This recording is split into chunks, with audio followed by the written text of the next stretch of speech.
Hi, welcome to Matt Holman Golf. I thought we'd take a look at Adam Scott's swing today.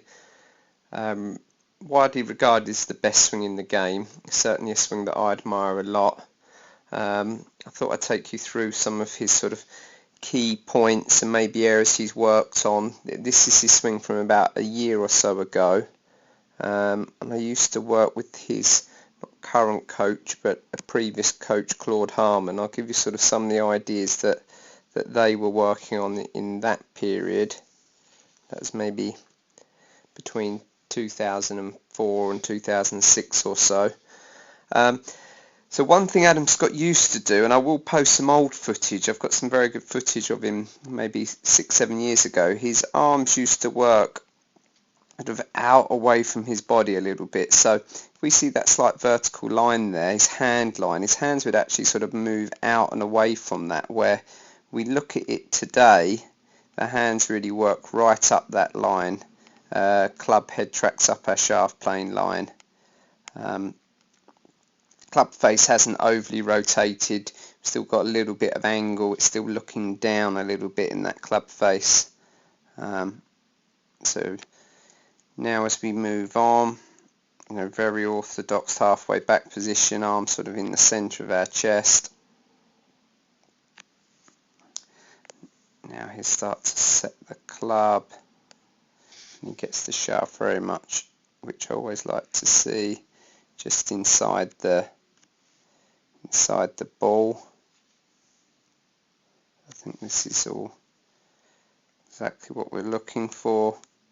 Another actual notable thing, Adam Scott's swing used to be a lot shorter, and especially under Butch Harmon. When I worked with Claude Harmon, his son, they'd always talk about this wide short swing, which I'm certainly an advocate of.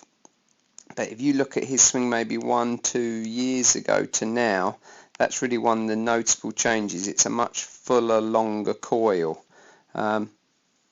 which I like. I think it looks a very free, finished golf swing here. And then as he moves down, his arms just really fall back on the line that they travelled up on. Lower body stays very passive and quiet. You can still see the knees are parallel to our toe line halfway down, which we're really looking for. And even on this shot, he's going to fade this shot here. You can see his arms haven't overly worked out towards the ball in any manner. Their arms are still sort of travelling from the inside. We could even say a slight draw transition, which the best faders of the ball actually did. And now from here, he can really start to turn his chest hard over a stable lower body. And you can see how that club's really going to pull down out in front of him on plane.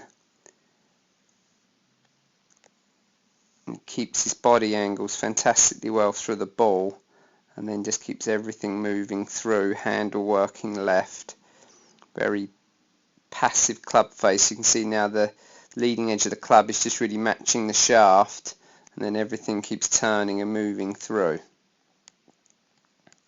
So I know something else he worked a lot on, again, a few years ago in the Butch Harmon era, that you can see he's doing very well here.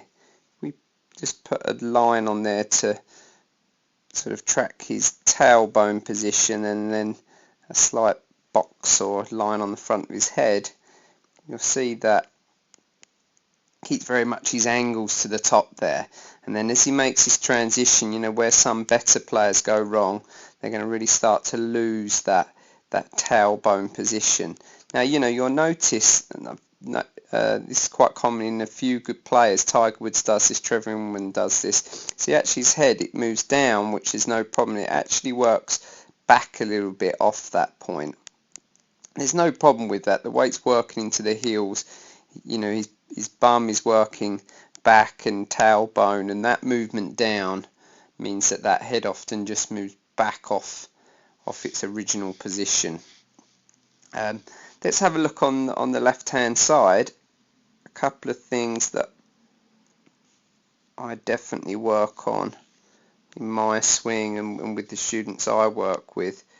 One is really keeping that right hip in place, head, body, you know, full coil, hasn't got much movement off the ball there. I think a slight movement is fine. I think the golf swing with the new drivers has moved away from not so much movement off the ball as previously, and then he's got a really good strong downwards move into that left side. And what's quite interesting here, you can actually see, you know, everyone's told to keep their head